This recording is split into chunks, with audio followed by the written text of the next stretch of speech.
झगड़ा झगड़ा किस पति पत्नी के बीच नहीं होता। कहते हैं जहाँ प्यार होता है झगड़ा भी वही होता है। तभी तो शादी को एक खट्टा मीठा रिश्ता कहते हैं। दोस्तों, कभी कभी छोटी सी बात से शुरू होकर झगड़ा इतना बढ़ जाता है कि पति पत्नी ना तो एक दूसरे से बात करते हैं और ना ही एक दूसरे का चेहरा देखना पसंद करते हैं। भले ही ये झगड़ा थोड़े समय के लिए ही क्यों ना हो, क्योंकि बात भी दोनों को करनी ही पड़ती ही है।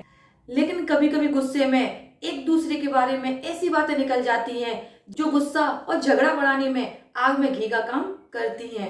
मैं तो कहती हूँ कि झगड़ा जरूर करें, लेकिन झगड़ा करें तो एक सीमा में रहकर करें, ताकि गलतफहमी को समय रहते ही दूर किया जा सके और गलतफहमी को दूर करके आपका रिश्ता भी मजबूत हो जाएगा। तो फिर आज के वीडियो में मैं यही बताने वाली हूँ कि आपका अगर आपके साथी के साथ झगड़ा हो जाए तो आप इन दो बातों को जरूर ध्यान रखें, जिससे कि झगड़े को समय रहते सुलझाया जा सके और आपका रिश्ता टूटने की नौबत कभी ना आए। तो चलिए दोस्तों, वीडियो को शुरू करते हैं। नमस्कार दोस्तों, मैं खुशबू तोमर और स्वागत है आपका मेरे चैनल पर। दोस्तों, आज के वीडियो में मैं बताने वाली हूँ कि पति पत्नी के बीच में अगर झगड़ा हो जाए तो उन्हें किन किन बातों का ख्याल रखना चाहिए, जिससे कि उनका झगड़ा आगे ना बढ़े और आगे कभी भी और कोई झगड़ा ना हो। इसीलिए जब भी आपका आपके पति के साथ झगड़ा हो तो आप दोनों ही इस बात का ख्याल रखें कि अपने घर वालों को बीच में कभी भी ना लाए। जिस बात से आपका झगड़ा शुरू हुआ है उसी बात पर झगड़ा करें और उसे सुलझाने की कोशिश करें, क्योंकि आपके आपसी झगड़े में किसी के भी घर वालों के बारे में गलत बात कही गई तो उस बात को कोई भी नहीं सुनेगा। इससे झगड़ा सुलझने की जगह और भी ज्यादा उलझ जाएगा, क्योंकि अपने घर वालों के खिलाफ कोई भी नहीं सुन सकता।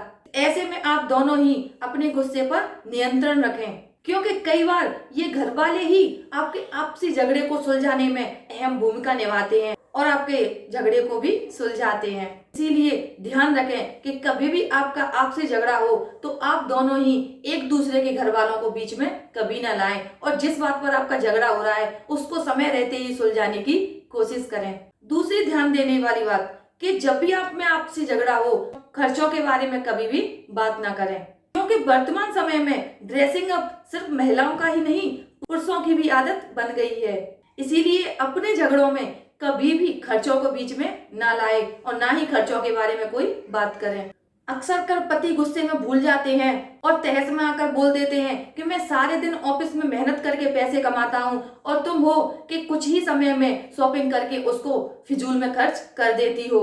बस इतना सुनते ही पत्नी का जो गुस्सा होता है वो सातवें आसमान पर चढ़ जाता है और फिर आपको पता नहीं क्या क्या सुनने को मिलता है। इसीलिए जब भी आप झगड़ा करें तो कभी भी खर्चे को लेकर झगड़ा ना करें, क्योंकि पत्नी के खर्चों के बारे में बताकर आप मधुमक्खी के छत्ते में हाथ डालने जैसी बात कर देते हैं। और अगर यही गलती पत्नी करती है और अपने पति के खर्चे के बारे में झगड़ा करती है तो वह अपना सिर शेर के मुंह में डालने जैसा काम करती है। इसीलिए यह बात याद रखें कि किसी भी तरह का झगड़ा हो, छोटा हो या बड़ा, आपस में एक दूसरे के खर्चों को लेकर कभी भी झगड़ा ना करें।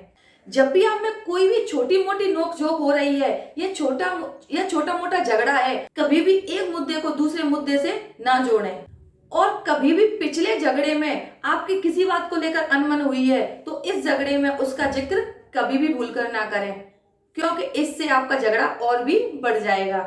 अगर दोनों में से किसी एक से भी गलती हुई है और उसे एहसास है कि मुझसे यह गलती हुई जिसकी वजह से यह झगड़ा बढ़ रहा है, उस बात के लिए माफी मांग लें, जिससे झगड़ा वहीं शांत हो जाएगा और आगे नहीं बढ़ेगा।